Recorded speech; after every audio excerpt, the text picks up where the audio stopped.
여러분, 오늘 본문 말씀은 우리가 너무나 잘 아는 말씀이기도 하지만 오늘 본문에 있는 말씀은 바로 복음의 결과와 완성에 대해서 설명하고 있는 아주 중요한 말씀입니다. 그럼에도 불구하고 오늘 이 본문에 있는 말씀을 우리가 좀 더 자세하게 좀 이 말씀을 이해하는 데 있어서 좀 더 어떤 우리 자세한 설명이 더 필요하다고 생각할 수 있습니다.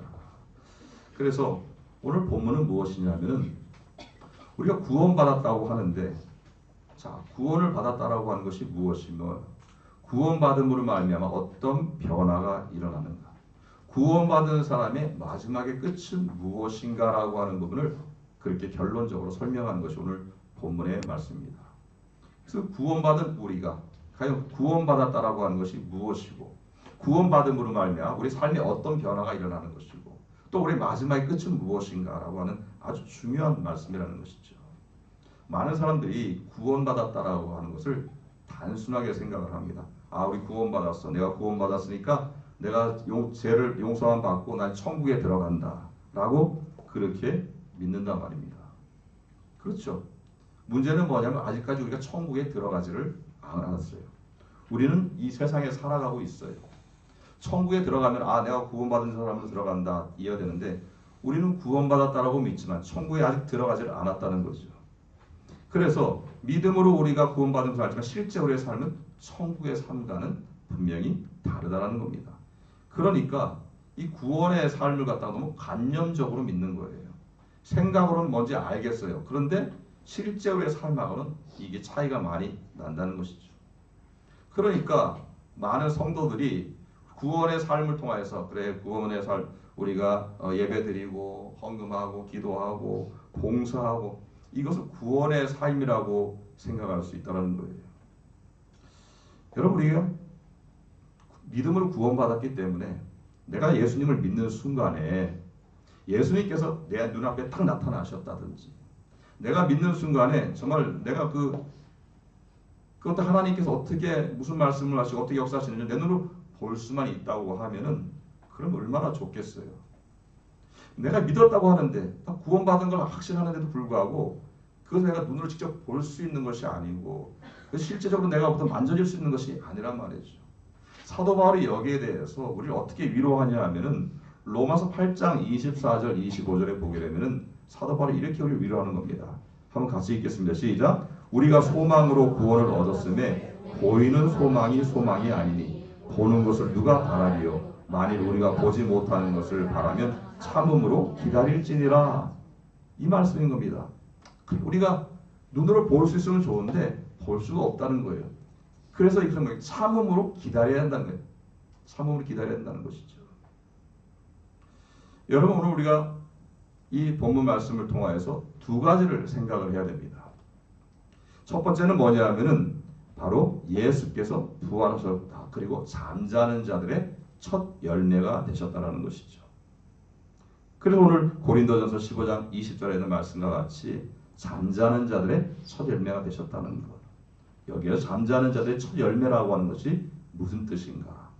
두 번째는 고린도전서 15장 24절 25절, 오늘 본문 24절 25절의 말씀과 같이 모든 원수를 그 발 아래에 둘 때까지 반드시 왕노릇 하신다고 하셨는데, 이것이 과연 무슨 뜻인가? 이 두 가지를 우리가 생각을 해야 됩니다.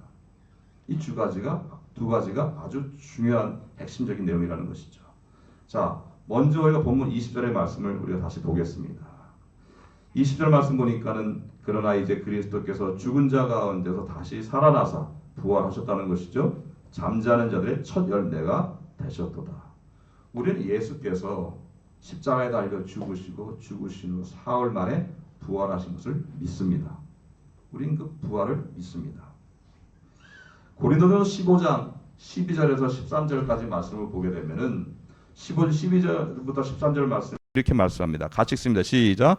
그리스도께서 죽은 자 가운데서 다시 살아나셨다 전파되었거늘 너희 중에 어떤 사람들은 어찌하여 죽은 자 가운데서 부활이 없다 하느냐. 만일 죽은 자의 부활이 없으면 그리스도도 다시 살아나지 못하셨으리라. 여러분, 합리주의자들, 회의론자들, 이성주의자들, 즉 하나님을 믿지 않는 자들은 부활을 믿지 않습니다. 부활을 믿잖아요. 그러나 우리는 이 부활을 믿습니다. 우린 예수 그리스도께서 다시 살아나신 것을 믿는다는 것이죠. 바울은 이 부활이라는 것을 증거하면서 500명 이상이 예수님의 부활을 직접 목격했다라고 그렇게 고백해요. 그것이 고린도전서 15장 6절에서 8절까지의 내용이에요. 왜 사도 바울이 이렇게 부활에 대해서 강조할까요? 부활이라고 하는 이것이 없으면은 우리가 믿고 있는 이 믿음이라고 하는 것들 모든 것들이 다 뭡니까? 허무해지는 겁니다. 모든 것들이 다 뭡니까? 부인될 수밖에 없다라는 거예요. 그만큼 부활이라고 하는 사건은 너무나 중요하다는 것이죠. 그런데 이 부활이라고 하는 것이 얼마나 중요한 것인가라고 하는 것은 바로 우리의 구원과 관련되어 있다는 겁니다. 여러분, 구원이라고 하는 것은 무엇이냐면 우리가 죄사함을 받았다라고 하는 것을 구원이라고 얘기합니다. 죄인인 우리가 죄사함을 받았다. 이게 우리가 구원받았다라고 표현하는 것이죠. 그래서 이 죄사함을 받았다라고 하는 것, 우리가 내가 죄사함을 받았다라고 하는 것을 무엇으로 증명할 수 있냐는 것입니다. 내가 예수 그리스도를 믿음으로 말미암아 죄사함을 받았어요. 우리 이걸 믿어요. 그럼 내가 죄사함 받았다라고 하는 것을 무엇으로 증명할 수 있느냐? 그것은 다시 말해서 바로 오늘 본문에서 예수님께서 잠자는 자들의 첫 열매가 되었다라고 하는 것으로 그것을 증거할 수 있다는 것입니다. 잠자는 자들의 첫 열매라고 하는 것, 즉 예수님께서 여기서 잠자는 자들이라고 하는 것은 예수님께서 오시기 전에 육신적으로 죽음을 맞이한 자들을 말하는 겁니다. 그 잠자는 자들의 첫 열매가 되었다라는 것이죠. 여기에서 이 잠잔다라고 하는 것은 죽은 것이 아니라 잠을 잔다. 육신적으로 죽었지만 죽었다고 얘기하지 않고 잠잔다라고 표현합니다. 여기 첫 열매라고 하는 것은 무엇인가? 출애굽기 23장 19절에 보게 되면은 출애굽기 23장 19절에 이렇게 말씀합니다. 같이 한번 읽습니다. 시작. 내 토지에서 처음 거둔 열매의 가장 좋은 것을 가져다가 너의 하나님 여호와의 전에 드릴지니라. 너는 염소 새끼를 그 어미의 젖으로 삼지 말지니라. 자, 출애굽기 23장 19절에서 처음 거둔 열매의 가장 좋은 것, 처음 거둔 열매의 가장 좋은 것을 여호와의 전에 드리라고 말씀합니다. 왜 드릴까요? 처음 거둔 열매의 가장 좋은 것을 여호와의 전에 드리라고 그렇게 명령을 하십니다. 왜 처음 거둔 열매의 가장 좋은 것을 여호와의 전에 드려야 될까요? 그 의미가 무엇일까요? 여러분, 그것은 무엇이냐면은 처음 열매를 거두었다라고 하는 것은 이제 추수가 시작이 된다는 것입니다. 추수가 시작이 되었다는 것입니다. 추수를 한다라고 하는 것은 수확할 곡식이 준비되어 있다는 것입니다. 그러니까 처음 열매를 거뒀다는 것은 수확할 추수의 준비가 되었고 그 추수를 할 수 있는 수확할 열매가 준비되어 있다는 거예요. 즉 다시 말해서 우리가 거둘 곡식과 열매가 보증되어 있다는 겁니다. 왜 예수님을 잠자는 자들의 첫 열매라고 말씀하시냐면은 여러분, 예수님께서 다시 살아나셨다라고 하는 것, 즉 죄의 삭은 사망인데 죽음에서 다시 살아나셨다라고 하는 그 사실은 무엇이냐면 이제 죽은 자들이 다시 살아날 수 있다는 것을 예수 그리스도의 다시 살아나심을 통해서 증명할 수 있다는 것입니다.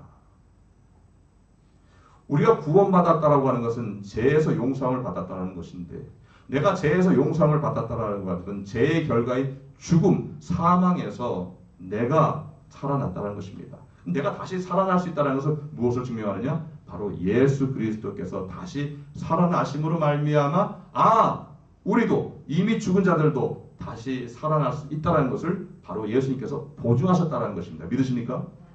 그래서 잠자는 자들의 첫 열매, 예수님께서 바로 그 보증이 되셨다는 겁니다. 다 누구든지 다 죽으면은 죽음으로 끝나는 것인데, 그런데 예수님께서 다시 살아나심으로 말미암아 죽음으로 끝나는 것이 아니라 다시 살아날 수 있다라는 것, 다시 살아나서 죽은 자가 아니라 생명을 얻었다라고 하는 것은 바로 우리가 구원받았다라고 하는 것을 증명한다는 것이에요. 그래서 잠자는 자들의 첫 열매가 너무나 중요한 것이라는 것이죠. 여러분 부활이라고 하는 것은 바로 그래서 실제라는 것이죠. 예수님께서 다시 사심으로 말미암아 죽음이라고 하는 것을 이길 수 있었다는 것. 즉 인간이 이 죽음이라고 하는 것은 인간에게서는 종말을 말하는 것이었는데, 그런데 종말이 아니라 이 죽음이라고 하는 것은 이제 새로운 시작이 되었다는 것을 예수님의 다시 사심을 통해서 보여주셨고, 바로 예수님이 사셨다는 것을 500명 이상의 것을 목격하여 있는 것으로 말미암아 예수님은 바로 그 보증이 되셨다. 죽는 것으로 끝나는 것이 아니라 다시 살아날 수 있다는 것을 보증하셨다는 겁니다. 두 번째, 예수님께서 부활하신 후에 모든 원수를 그 발 아래 둘 때까지 반드시 왕노릇하신다. 여러분, 예수님의 부활과 예수님이 왕노릇하시는 것이 어떤 연관이 있는 것입니까? 알겠어요. 내가 이제 예수님 부활을 믿어요. 그리고 예수님께서 다시 사심으로 말미암아 부활의 첫 열매가 되셔서 모든 인류는 다 죽을 수밖에 없고 죽음이라는 하는 종말을 맞이하게 되지만, 예수님께서 다시 사심으로 말미암아 우리도 다시 살 수 있게 되었다라고 하는 그 보증을 받고 확신하게 되었다는 것이요. 도대체 이것이 예수님이 우리의 왕이 되신 것과 어떤 연관이 있는 것인가? 여러분, 이제 금요일 날이죠. 2026 월드컵이 시작이 돼서 우리 대한민국이 이제 이 첫 승을 올렸습니다. 체코슬로바키아와에서 경기해갖고 2대1로 역전승을 했습니다. 우리가 먼저 선제골을 허용을 했는데 두 골을 나중에 넣어가지고 역전승을 한 거예요. 이게 우리가 보통 선제골을 허용하면은 참 이기기가 힘든데 우리나라의 축구 수준이 정말 많이 올라온 것 같아요. 그래서 두 골을 나중에 넣어가지고 우리가 역전승을 했어요. 너무너무 참 기쁜 시간이었죠. 이제 우리가 대한민국이 32강에 이제 진출을 하려고 하면은 이제 두 경기가 남아 있습니다. 홈팀 멕시코와 그다음에 이 사우스 아프리카 두 나라가 있는데, 두 나라 중에 한 나라를 반드시 이겨야 되는 거예요. 자, 그러면은 우리가 멕시코를 이겨야 될까, 사우스 아프리카를 이겨야 될까? 여러분, 우리가 어느 나라를 이겨야 되겠습니까? 월드컵에 관심도 없어요. 우리 스포츠 전문가이신 김남건 집사님이 한번 대답을 해보시죠. 사우스 아프리카를 이겨야 됩니까? 멕시코를 이겨야 됩니까? 예. 여러분, 우리는 반드시 한 나라는 이겨야지 우리가 32강에 올라갈 수가 있습니다. 그러니까 분명히 타겟을 잡아야 되는 거예요. 반드시 그 팀은 이겨야 되는 건데, 멕시코는 홈팀이니까, 그리고 실력도 우리보다 좀 더 낫다고 하는 경우도 있고 그러니까 모르지만, 사우스 아프리카는 우리가 반드시 이겨야 된다. 이제 축구 전문가들이 얘기하는 거예요. 자, 우리의 적은 누구다? 사우스 아프리카다. 우리의 적은 사우스 아프리카다. 여러분, 근데 축구는 축구고 정말 진정 우리의 원수는 누굽니까? 정말 우리의 원수가 누굽니까? 우리가 싸워야 할 대상이 누구입니까? 오늘 본문에서 뭐라고 말씀합니까? 고린도전서 15장 26절, 본문 26절 같이 읽습니다. 시작. 맨 나중에 멸망받을 원수는 사망이니라. 여러분, 우리의 원수는 바로 사망이란 말이에요. 우리의 원수는 무엇이다? 죽음이라는 겁니다. 그래서 우리의 이 경쟁자, 우리의 원수, 나의 원수는 나의 경쟁자라든지, 나를 비난하는 사람이라든지, 나를 공격하는 사람이라든지, 나를 괴롭히는 사람이 원수가 아니라, 우리의 원수는 사망이에요. 바로 죽음이라는 거예요. 그러니까 나를 힘들게 한다든지, 나를 괴롭게 한다든지, 나를 공격하는 사람들을 나의 원수라고 생각하면 안 된다는 거예요. 궁극적으로 원수는 누구냐? 사망이다. 죽음이란 무엇인가라고 저서로 유명한 그 예일대학교의 셸리 케이건이라고 하는 그 철학가 교수가 있어요. 아마 이 책을 읽어보신 분들도 많이 계실 것 같아요. 이 셸리 케이건이라고 하는 이 철학 박사는 무신론자입니다. 그래서 그는 인간이 영혼을 갖고 있다라고 하는 것에 대해서 아주 회의적인 사람이에요. 완전히 부인하는 건 아니지만 거기에 대해서 대단히 회의적인 사람이에요. 이 사람은 어떻게 생각하냐면, 죽음이라고 하는 것은 어떻게 정의를 하냐 하면은, 인간의 뇌가 정지된 것을 죽음이라고 그렇게 정의를 내려요. 인간의 뇌 활동이 정지된 것을 죽음이다. 그러니까 인간의 뇌가 정지됨으로 말미암아 영혼이라고 하는, 즉 우리가 소위 말하는 생각하는 것, 뭔가 영원이라고 생각하는 것도 그것으로 말미암아 종말을 맞이하게 된다라고 그렇게 생각한다는 것이죠. 그래서 이, 이 어떻게 보면은 이 셸리 케이건이라고 하는 분은 이 영원 불멸이라고 하는 영원이라고 하는 걸 믿지 않기 때문에 죽음이라고 하는 것을 어떻게 생각하냐? 죽음은 그냥 그 하나로 내가 정지되는 것이고 종말이라고 그렇게 얘기를 합니다. 더 이상 아무것도 없다라고 그렇게 얘기를 합니다. 그런데 그럼에도 불구하고 이분이 아주 재미있는 표현을 하는 거예요. 무신론자인데 뭐라고 얘기하면 죽음은 나쁘다고 얘기합니다. 그러니까 죽음은 누구나 다 죽으면 끝이라고 해요. 그런데 죽음은 나쁘다. 왜 죽음이 나쁘냐? 즉 인간이 죽음을 말미암아 죽음은 미래에 좋은 것들을 빼앗기 때문이다. 이렇게 얘기를 합니다. 그러니까 죽음이라고 하는 것을 말미암아 미래의 좋은 것들을 내가 누릴 수 있는데 죽음으로 말미암아 그게 멈춰지게 되는 것이고 그것을 빼앗기게 된다. 좋은 것들을 빼앗기게 된다. 예를 들어서 만약에 5살 먹은 아이가 있는데 5살 먹은 아이가 죽음을 맞이하게 되면은 그러면 그가 50세 이상을 살았던 사람에 비해서 좋은 것들을 누리지 못하게 된다는 거예요. 그가 부모에게 받을 사랑이라든지 또 그 학교에 지나가 친구들을 만나고 또 배우고 느낄 또 어떤 지식과 경험들을 다 놓치게 되는 것이고 그 장성에서 이제 사랑하는 연인을 만나게 되면은 결혼을 하고 가정을 꾸리고 또 자녀들을 낳고 키우면서 그렇게 살아갈 수 있는 그 좋은 것들을 누리지 못하게 된다. 그래서 죽음은 나쁜 것이라 이렇게 얘기합니다. 자, 여러분 죽음이라고 하는 것을 그냥 종말로 생각하고 끝이라고 생각하는 사람도 무엇을 얘기합니까? 죽음을 두려워한다는 것이죠. 죽음이라고 하는 자체가 나에게 왔을 때 그것에 대해서 걱정하고 죽음이라고 하는 것을 두려워하는 것이에요. 그러니까 여러분 다시 말해서 우리는 죽음을 나쁘다고 평가하는 것이 아니라 죽음을 원수라고 평가해요. 이 사람은 그 죽음을 나쁘다고 표현하지만 세상의 사람들은 우린 죽음을 원수라고 표현하는 이유는 뭐냐면은 이 죽음이라고 하는 것이 우리를 계속 묶어버리는 겁니다. 나 죽으면 어떡하지? 나 죽을까 봐. 즉 이 죽음이라고 하는 것이 계속 우리를 염려하게 하고 걱정하게 하고 두려워하게 하고 있는 것입니다. 우리는 왜 죽음을 원수라고 얘기하느냐? 원래 우리는 죽음을 맞이할 존재가 아니었기 때문에 그런 거예요. 원래 우리는 죽음을 맞이할 존재가 아니었던 것이죠. 우리가 죄에만 빠지지 않았다고 하면은, 우리가 죄만 짓지 않았다고 하면은 우리는 죽음을 맞이할 필요가 없었거든요. 고린도전서 15장 오늘 본문 21절 말씀 보게 되면 사망이 한 사람으로 말미암았으니 죽은 자의 부활도 한 사람으로 말미암았도다.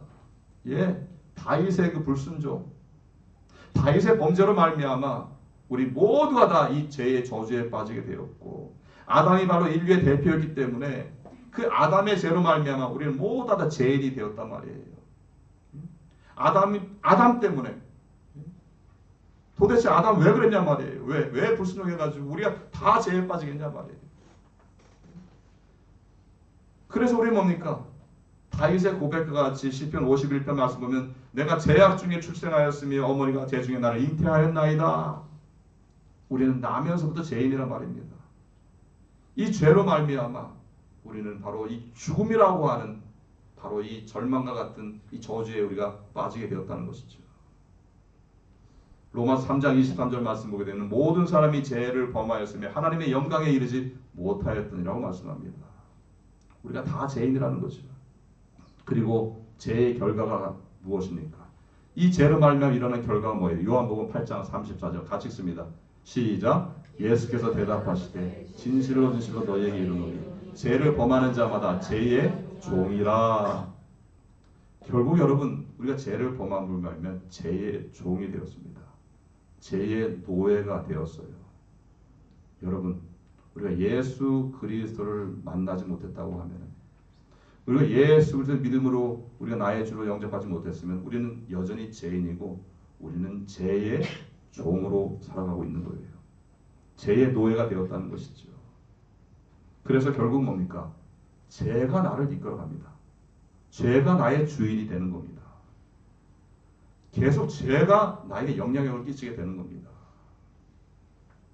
그래서 계속 내가 죄를 향하고 죄를 범할 수밖에 없는 거예요. 죄는 이겁니다. 여러분, 죄의 종이 됨으로 인하여서 결국은 우리가 죄를 범하고, 그리고 이 로마서 6장 23절과 같이 바로 이 죄의 삭스로 말미암아 사망을 향해서 달려가는 것이죠. 결국 다 사망이라는 겁니다. 그럼 왜 여기서 중요한 것은 우리가 죄의 종이 되었다라고 하는 것. 그래서 죄가 나를 지배하고 죄가 나를 다스리고 있는 겁니다. 그게 무엇입니까? 바로 우리가 걱정과 근심과 두려움에 사는 것이죠.